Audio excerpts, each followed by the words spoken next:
Hi friends, good evening. Welcome back to Shweta vlog. ಹೇಗಿದ್ದೀರಾ ಎಲ್ಲರೂ? Evening weather ತುಂಬ ಚಿಲ್ಲಾಗಿತ್ತು. Even ಲೈಟಾಗಿ ಡ್ರಿಸಲ್ ಕೂಡ ಆಗ್ತಾ ಇತ್ತು.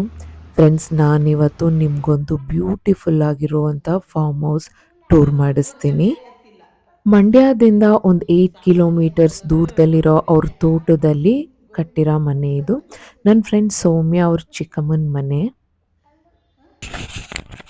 ತುಂಬ ಅಸ್ಥೆಟಿಕ್ ಆಗಿ ವೆಲ್ ಪ್ಲ್ಯಾನ್ಡ್ ಆಗಿ ಕಟ್ಟಿರುವಂಥ ಫಾರ್ಮ್ ಹೌಸ್ ಅಂತಲೇ ಹೇಳ್ಬೋದು. ನಾವು ಫಸ್ಟು ಮಂಡ್ಯದಲ್ಲಿ ಅವ್ರ ಚಿಕ್ಕಮ್ಮನ ಮನೆಗೆ ಬಂದ್ವಿ. ಅಲ್ಲಿ ಸ್ವಲ್ಪ ಕಾಫಿ ಎಲ್ಲ ಕುಡಿದು ಆಮೇಲೆ ಅವ್ರ ತೋಟಕ್ಕೆ ಹೋದ್ವಿ. ಆಂಟಿ ಹೆಸರು ವಸುಮತಿ ಆಂಟಿ ಅಂತ. ನೋಡಿ, ಇದೆಲ್ಲ ಪೇಂಟಿಂಗ್ಸು ಆಂಟಿನೇ ಕಲಿತು ಮಾಡಿರೋದಂತೆ. ಯಾವ ಕ್ಲಾಸಸ್ಗೂ ಹೋಗಿಲ್ವಂತೆ. ಇಷ್ಟು ದೊಡ್ಡ ದೊಡ್ಡ ಪೇಂಟಿಂಗ್ಸ್ ಮಾಡಿದ್ದಾರೆ. ನಮಗೆಲ್ಲರಿಗೂ ನೋಡಿ ತುಂಬ ಅಂದರೆ ತುಂಬ ಖುಷಿ ಆಯಿತು. ಒಂದೊಂದು ಪೇಂಟಿಂಗಿಗೂ ಒಂದೊಂದು ಕತೆ ಹೇಳ್ತಾ ಇದ್ರು ಆಂಟಿ.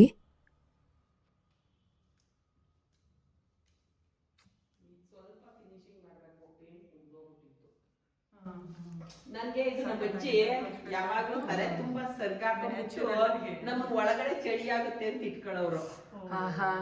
ಆ ಕಾನ್ಸೆಪ್ಟ್ ಕಂಕ್ಳಿಗೆ ಎತ್ಕೊತಿರ್ಲಿಲ್ಲ, ತೊಡೆ ಮೇಲೆ ಕೂರ್ಸ್ಕೊಂಡ್ಬಿಟ್ಟು ಆ ಸರ್ಗ ಮೇಲೆ ಮುಚ್ಕೊಂಡ್ಬಿಡೋರು. ಆಮೇಲೆ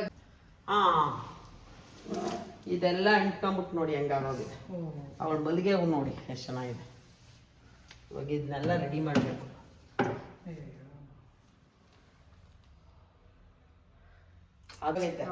ಈಗ ತಗೋಬೇಡಿ ಬಿಡಿ, ಬೇರೆ ಫೋಟೋ ಐತೆ ಕಳಿಸ್ಬಿಡ್ತೀನಿ.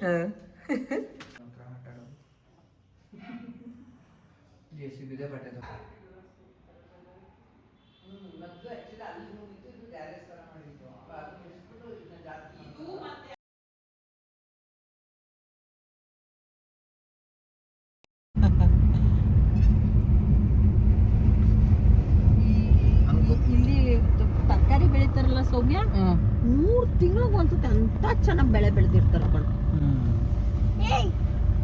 ಅದೇ ಪಕ್ಕದವರೆಲ್ಲ ನೋಡಿ ಜೊಂಡ್ ಬೆಳೆಸ್ಕೊಂಡವ್ರು. ಈ ಸೈಡ್ ನಿಂತ್ಕೊಚ್ಚಿನಮ್ಮ, ಇಲ್ಲಿ ಪಾರ್ಥವ ಬಾಯಿಲಿ ಕೆಳಗೆ ನಿಂಚು ವಿಡಿಯೋ ಮಾಡ್ತಾರೆ ನೋಡು ಆಂಟಿ. ಹಾಯ್, ಯಾರಿದು ಹೆಸರೇನು? ಇಲ್ಲಿ ಇಲ್ಲಿ ಆಂಟಿ ನೋಡು. ನಮ್ಗೆ ಗೊತ್ತಾಯ್ತು.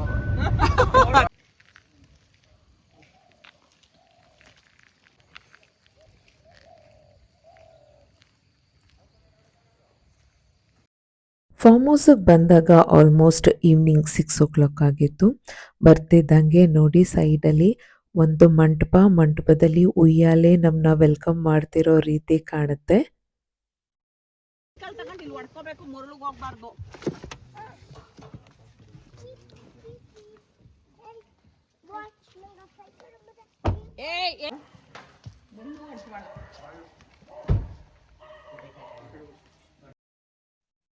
ಸುತ್ತ ತೆಂಗು, ಅಡಿಕೆ, ಹಣ್ಣಿನ ಗಿಡ ಮತ್ತೆ ಹೂವಿನ ಗಿಡ ಎಲ್ಲ ಹಾಕಿದ್ದೀವಿ ಅಂತ ಹೇಳಿದ್ರು. ಬಟ್ ಇನ್ನೊಂದು 3 ವರ್ಷ ಬೇಕು ಅದೆಲ್ಲ ಫಲ ಬಿಡೋದಕ್ಕೆ ಅಂತ ಹೇಳ್ತಾ ಇದ್ರು ಆಂಟಿ. ಒಬ್ರಿನೇ ಮರ ಒಬ್ರಿ ಆಗೋದಿಲ್ಲ ಏನ್ ಮಾಡೋದು.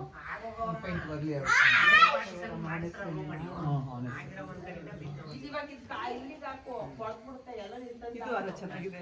ಒಬ್ರಿ ಆದ್ಮೇಲೆ ಮಾಡುವ. ಇವಾಗ ಕಾಯಿ ಸುಳ್ಳು ಬಿಡ್ಬೇಕಂತೆ. ಈಗಿನ ಕಾಯಿ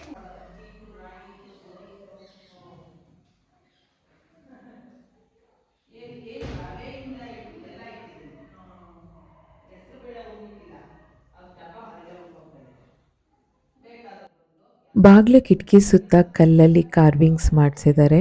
ಒಳಗಡೆ ಬಂದರೆ ತೊಟ್ಟಿ ಮನೆ ಕಾನ್ಸೆಪ್ಟು. ಟೈಲ್ಸ್ ಬಂದು ಆತನಗುಡಿ ಟೈಲ್ಸ್ ಹಾಕ್ಸಿದ್ದಾರೆ. ಇಲ್ಲಿ ನೋಡಿ, ಇದು ದೇವ್ರ ಮನೆ. ಪುಟ್ಟದಾಗಿ ಎಷ್ಟು ನೀಟಾಗಿ ಮಾಡಿದ್ದಾರೆ. ಇದು ಆಂಟಿದೇ ಐಡಿಯಾ ಅಂತೆ. ಫಾರ್ಮ್ ಹೌಸ್ ಆಗಿರೋದ್ರಿಂದ ಕ್ಲೀನಿಂಗ್ ಪ್ರಾಬ್ಲಮ್ ಆಗಬಾರ್ದು ಅಂತ ಈ ಥರ ಮಾಡಿಸ್ಕೊಂಡಿದ್ದಾರೆ. ಆ ಹಿಂದೆ ಪೇಂಟ್ ಮಾಡಿರೋದು ಆಂಟಿನೇ ಅಂತೆ. ಸೊ ನೋಡೋದಕ್ಕೆ ತುಂಬ ಕ್ಯೂಟ್ ಆಗಿದೆ. ಮತ್ತು ಆಂಟಿಗೆ ಆರ್ಟ್ ಕಲೆಕ್ಷನ್ಸ್ ತುಂಬ ಕ್ರೇಜ್ ಅಂತೆ. ಇದು ಒಡಿಸ್ಸಾಗೆ ಹೋದಾಗ ಅವರು ಅಲ್ಲಿಂದ ತೊಗೊಂಬಂದಿರೋದು ಅಂತ ಹೇಳ್ತಾ ಇದ್ರು. ತುಂಬ ಚೆನ್ನಾಗಿತ್ತು ಪೇಂಟಿಂಗ್ ಇದು ಕೂಡ.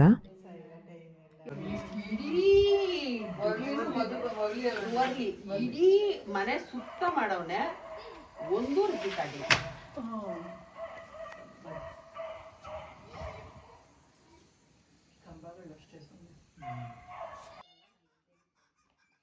ಹೊರಗಡೆ ಕಲ್ಲಿನ ಕಂಬಗಳು ಮಾಡಿಸಿದ್ದಾರೆ. ಅದ್ರದ್ದು ಕೆತ್ತನೆ ಕೂಡ ತುಂಬ ಚೆನ್ನಾಗಿ ಬಂದಿದೆ. ನನಗಿಲ್ಲಿ ತುಂಬ ಇಷ್ಟ ಆಗಿದ್ದೇನಪ್ಪ ಅಂದರೆ ಈ ಥರ ಕಟ್ಟೆಗಳು ಮಾಡಿಸಿರೋದು. ಎಲ್ಲ ಕಡೆ ತುಂಬ ಕಟ್ಟೆಗಳ ಥರ ಮಾಡಿಸಿದ್ದಾರೆ. ಸೊ ದಟ್ ನೀವು ಗುಂಪಾಗಿ ಕೂತ್ಕೊಂಡು ಮಾತಾಡೋದಕ್ಕೆ ತುಂಬ ಚೆನ್ನಾಗಿರುತ್ತೆ. ನನಗದು ತುಂಬ ಇಷ್ಟ ಆಯಿತು. ಮತ್ತು ಮನೆ ಸುತ್ತ ವರ್ಲಿ ಪೇಂಟಿಂಗ್ ಕೂಡ ಮಾಡಿಸಿದ್ದಾರೆ.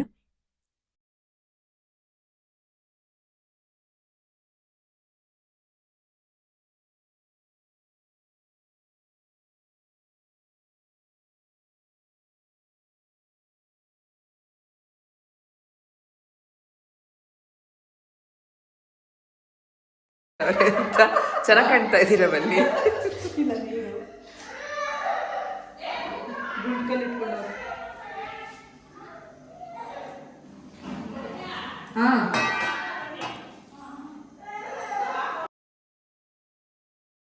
ತೋಟ ಎಲ್ಲ ಸುತ್ತಾಡ್ಕೊಂಡು ಬಂದ್ವಿ. ಆಂಟಿ ಬಿಸಿ ಬಿಸಿ ವಡೆ ಮತ್ತು ಕಾಫಿ ಮಾಡಿಕೊಟ್ರು. ಹಾಲಿಂದ ಕಿಚನ್ ತನಕ ಒಂದು ದೊಡ್ಡ ಬೇ ವಿಂಡೋ ಮಾಡಿಸಿದ್ದಾರೆ.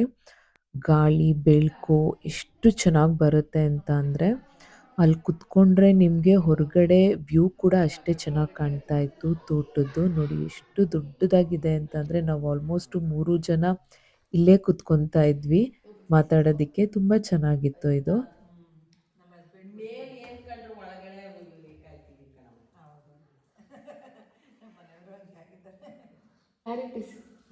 ದುಡ್ಡು ಕೊಟ್ಟಂಗೆ. ಐಫೋನ್ ನಾನು ಸುಮ್ಮನೆ ಇರೋದೇ ಹಂಗೆ ಉಪಯೋಗಿಸ್ತಾ ಇದ್ದೀನಿ. ಫೋಟೋಸ್ ತೆಗಿಬೇಕು. ನನ್ನ ಮಗ ಅವ್ನು 14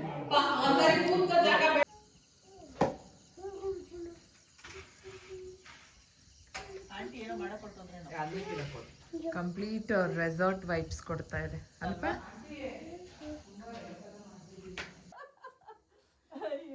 ಹೊರಗಡೆ ಕುತ್ಕೊಂಡು ಆ ಚಳಿಲಿ ಮಾತಾಡ್ತಾ ಬಿಸಿ ಬಿಸಿ ಊಟ ಮಾಡಿಕೊಂಡು ಲೇಟ್ ನೈಟ್ ತನಕ ಮಾತಾಡಿ ಆಮೇಲೆ ಎಲ್ಲರೂ ಮನ್ಕೊಂಡ್ವಿ.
ಅಂಕಲ್ ಮತ್ತು ಆಂಟಿಗೆ ನಮ್ಮ ಕೈ ರುಚಿ ತೋರಿಸೋಣ ಅಂತ ಮಧ್ಯಾಹ್ನ 3 ಜನ ಸೇರಿಕೊಂಡು ಮಟನ್ ಬಿರಿಯಾನಿ ಮತ್ತು ಚಿಕನ್ ಫ್ರೈ ಎಲ್ಲ ಮಾಡಿದ್ವಿ.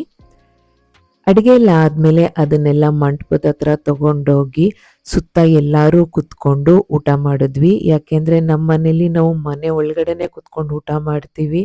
ಸೊ ನಾವು ತೋಟದ ಮನೆಗೆ ಬಂದಿರೋದ್ರಿಂದ ಹೊರಗಡೆ ಕುತ್ಕೊಂಡು ಊಟ ಮಾಡಿದ್ರೆ ತುಂಬ ಚೆನ್ನಾಗಿರುತ್ತೆ. ಆ ಗಾಳಿಲಿ ಬಿಸಿ ಬಿಸಿ ಊಟ ಮಾಡೋಕ್ಕೆ ಅಂದ್ಬಿಟ್ಟು ಎಲ್ಲರೂ ಕುತ್ಕೊಂಡು ಒಟ್ಟಿಗೆ ಸುತ್ತ ನೋಡಿ ಊಟ ಮಾಡಿದ್ವಿ.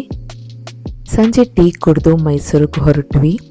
ಮನಸ್ಸಿಗೆ ರಿಲ್ಯಾಕ್ಸು, ಫ್ರೆಂಡ್ಸ್ ಜೊತೆ ನಗು, ದೊಡ್ಡವರಿಂದ ಅನುಭವಗಳನ್ನ ಕಲಿತು ತುಂಬ ಖುಷಿಯಾಯಿತು. ಈ ವ್ಲಾಗ್ನ ಇಲ್ಲಿಗೆ ಎಂಡ್ ಮಾಡ್ತಾ ಇದ್ದೀನಿ. See you in the next vlog. Till then bye.